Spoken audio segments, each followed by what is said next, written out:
Good afternoon, students. Have a nice day. Today we are going to discuss a new chapter, that is chapter number 13, motion and time.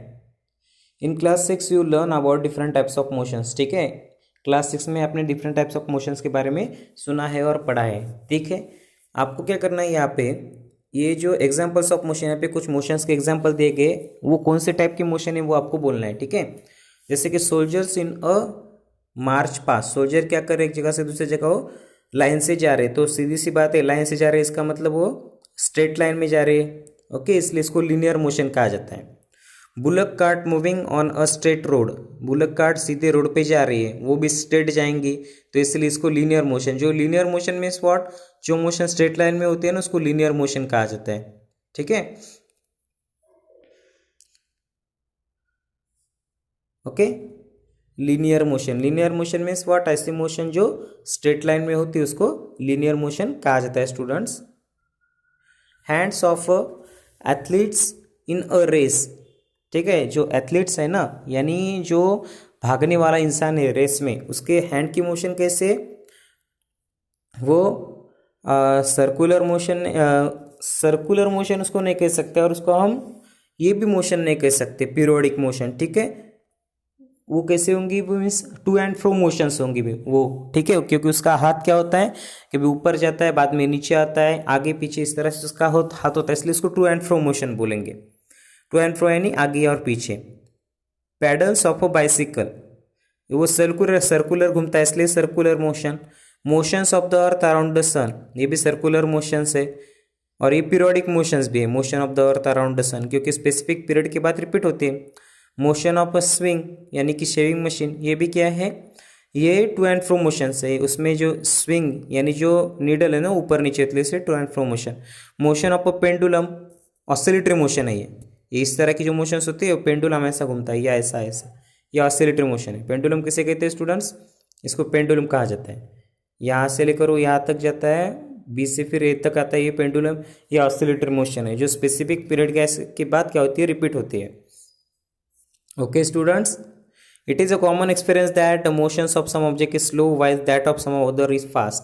कुछ object की motion slow होती है और कुछ object की motion क्या होती है स्टूडेंट, फास्ट होती है. Slow and fast motion. We know that some vehicles move faster than other. Even the same vehicles में move faster or slower at different times.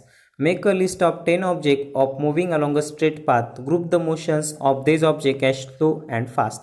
How did you decide which object is moving slow and which object is moving fast?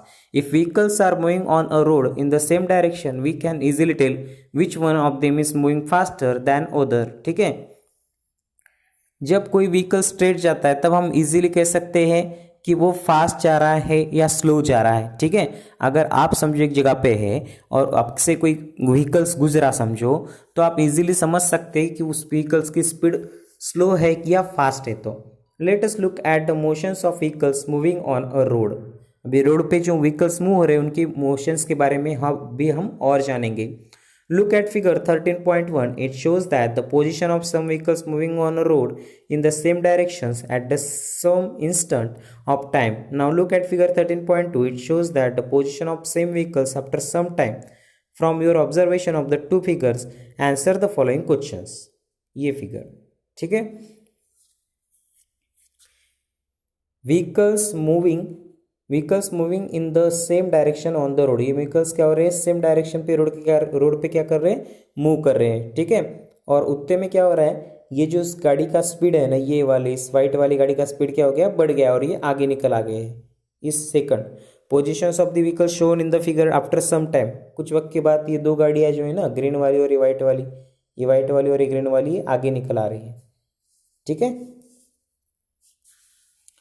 the distance moved by the object is a given interval of time. In a given interval of time can help us to decide which one is faster or slower. यानी एक specific ऐसे period में जो object fast move होता है या slow होता है, उससे हम समझ सकते हैं कि वो ऑब्जेक्ट की स्पीड कैसी नहीं, तो उसका हम अंदाजा लगा सकते हैं ना. करेक्ट तो स्पीड नहीं बोल सकते. For example, imagine that you have gone to see off your friend at the bus stand. Suppose you start pedaling your bicycle at the same time as the bus beginning to move.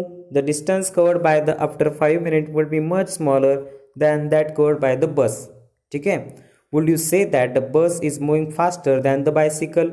ठीक है, आप इस easily क्या कर सकते हो, अगर bicycle के पीछे से आके बस उस बाइसिकल के आगे चली गई तो इसका मतलब बाइसिकल का स्पीड स्लो है बस से। We often say that the faster vehicles has a higher speed in a 100-meter race. It is easy to decide whose speed is the highest on who takes shortest time to cover the distance of 100 meter has the highest speed। अभी हम बात करेंगे speed की। अगर समझो दो जनों के बीच में रेस लगी 100 मीटर की, ठीक है, तो जो जल्दी उस रेस को कंप्लीट करेंगे उसका स्पीड ज़्यादा होगा। अभी स्पीड के बारे में और हम जानेंगे। You are probably familiar with the word speed. In the example given above, a higher speed seems to indicate that a given distance has been covered in a short time or a large distance covered in a given time। ठीक है, speed का अर्थ क्या होता है, एक specific ऐसे time में अगर आप मैक्सिमम डिस्टेंस कवर कर पाए या उससे ज़्यादा डिस्टेंस ट्रैवल कर पाए तो आपका स्पीड हाईएस्ट है। और एक स्पेसिफिक ऐसे टाइम में कोई इंसान अगर जितना ज़रूरी उतना ही डिस्टेंस कवर कर दिया उसने, ठीक है, तो उसका स्पीड हो सकता है स्लो हो। The most convenient way to find out which of the two or more object is moving faster is to compare the distance moved by them in a unit time. Thus, if we know the distance covered by the buses in 1 hour, we can tell which one is faster. We call the distance covered by the object in a unit time as the speed of the object. Speed of the object means what? एक unit ऐसे time में, यानी समझो आधे घंटे में, ठीक है, जो ऑब्जेक्ट दोनों समझो दो ऑब्जेक्ट है, उनके बीच में रेस है 100 मीटर की, ठीक है, जो ऑब्जेक्ट 100 मीटर की रेस बहुत ही कम समय में ट्रैवल कर पाया, एक जगह से दूसरी जगह स्टार्टिंग पॉइंट से एंडिंग पॉइंट तक पहुंच पाया दोनों ऑब्जेक्ट में से, तो जो ऑब्जेक्ट पहले पहुंच पाया उसका स्पीड हाई होगा दूसरे ऑब्जेक्ट से। When we say that a car is moving with a speed of 50 km/h, it implies that it will cover a distance of 50 km in 1 hour। अगर किसी कार का स्पीड 50 km/h है तो वो एक घंटे में 50 किलोमीटर इतना स्पीड वो एवरेज ट्रैवल करेंगे। However, a car seldom moves with a constant speed for 1 hour. In fact, it starts moving slowly and then picks up speed. So, when we say that the car has a speed of 15 km/h, we usually consider only the total distance covered by it in 1 hour. Listen. अब ऐसा होता है कि car निकली वो 50 kilometre, starting में जैसे वो निकली उसका स्पीड 50 km/h है और एंडिंग पॉइंट तक उसका स्पीड 50 km/h होगा। उसका स्पीड कभी कम होगा कभी ज़्यादा होगा, ठीक है। तो इसका मतलब क्या है कि हम जब एक घंटे में कार ने 50 किलोमीटर ट्रैवल किया, ऐसा हम जब कहते हैं तो हम वो एवरेज कहते हैं कि कार का स्पीड क्या है 50 km/h था। We do not bother whether the car has been moving with a constant speed or not during that hour। तो हम ये नहीं सोचते कि उस कार का स्पीड कांस्टेंट था या नहीं था, हम खाली एवरेज बोलते हैं। The speed calculated here is actually the average speed of the car. और यहाँ पे हम जो स्पीड कैलकुलेट करते हैं वो क्या होता है, कार का एवरेज स्पीड होता है students. We shall use the term speed for average speed. हम ये जो टर्म है स्पीड वो किसके लिए इस्तेमाल करते हैं, एवरेज स्पीड के लिए। So for us, the speed is the total distance covered divided by the total time taken। Speed क्या होता है, total distance covered, जितना distance travel किया, divided by the total time taken by the car। Okay? Speed को किस तरह से calculate किया जाता है, टोटल डिस्टेंस कार ने जितना कवर किया उतना डिवाइडेड बाय क्या है, टोटल टाइम कार ने कितना लिया। In everyday life, we seldom find object moving with a constant speed over long distance or for a long duration of time. If the speed of an object moving along a straight line keeps changing, its motion is said to be non-uniform। ठीक है, कोई object एक जगह से दूसरी जगह जा रहा है और उसका जो स्पीड है वो कंटिन्यूसली चेंज हो रहा है, तो इसका अर्थ वो नॉन यूनिफॉर्म मोशन है। On the other hand, an object moving along a straight line with a constant speed, it is said to be a uniform motion. ठीक है, अब एक ऑब्जेक्ट है वो स्टार्टिंग पॉइंट से निकला, उसका स्पीड है 20 km/h और एंडिंग पॉइंट तक उसका स्पीड अगर 20 km/h ही रहा तो उस ऑब्जेक्ट जो वो ऑब्जेक्ट एक जगह से दूसरी जगह जो गया ना वो यूनिफॉर्म मोशन में गया, ऐसा माना जाता है। In this case the average speed is the same as the actual speed. We can determine the speed of a given object once we can measure the time taken by it to cover the certain distance. In class 6 you learn how to measure distance but how do we measure time? Let us find out measurement of time. अभी हम इस point में क्या देखेंगे? Measurement of time यानी time को किस तरह से मेजर करना। If you did not have a clock, how would you decide what time of the day it is? Have you ever wondered how our elders could tell the approximate time of the day by just looking at shadows? Our ancestors noticed that many events in the nature repeat themselves after definite intervals of time. For example, they found that the sun rises every day in the morning. The time between one sunrise and the next was a day. देखो आप उस जमाने में, जैसे आज आपके पास watch है तो आप बता सकते हो कितना टाइम हुआ कितना नहीं, ठीक है, आफ्टरनून, मॉर्निंग, इवनिंग, इसको आप समझ सकते हो। लेकिन पहले के ज़माने में वॉच नहीं थे तो लोग किस तरह से समझते थे कितने बजे या कितने नहीं?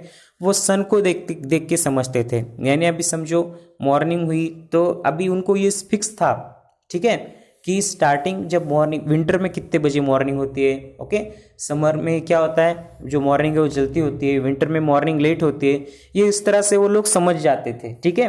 वो सन के जरिए जाता था उस लोगों को कि वो कितना टाइम हुआ कितना नहीं।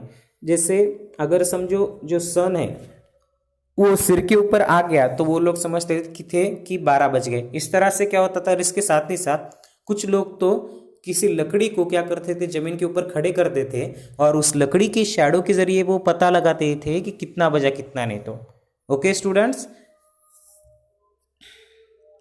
Often we need to measure intervals of time which are much shorter than a day, ठीक है। Often we need to measure intervals of time which are much shorter than a day. हम छोटे से छोटे time को भी क्या कर पाते हैं, मेजर कर पाते हैं। क्लॉक्स और watches are perhaps the most common time measuring devices. ये टाइम मेजरिंग डिवाइसेस है जो मोस्टली कॉमन है, ठीक है। Have you ever wondered how clocks and watches measure time? The working of clocks in a rather complex. Clock का जो working है वो कैसा, बहुत ही कॉम्प्लेक्स है, but all of them make use of some periodic motions, ठीक है। क्लॉक में क्या होता है, पीरियोडिक मोशंस का यूज होता है और उनके अंदर का जो स्ट्रक्चर होता है बहुत ही कॉम्प्लेक्स होता है। कभी आपकी वॉच को खोल के दिखाऊंगा तो आपको देखेंगे उसके अंदर छोटे छोटे स्प्रिंग है, सेल होता है, बहुत सारे स्ट्रक्चर होते हैं। But all of them makes use of some periodic motion. One of the most well-known periodic motion is that of the simple pendulum. तो periodic motion में से एक कॉमन एग्जाम्पल किसका होता है, सिंपल पेंडुलम का होता है। पेंडुलम किसे कहते हैं स्टूडेंट, इसे कहते हैं। अब इसके बाद वाला जो नेक्स्ट पार्ट है ना, उसको अभी हम नेक्स्ट वीडियो में देखेंगे। Okay, bye students.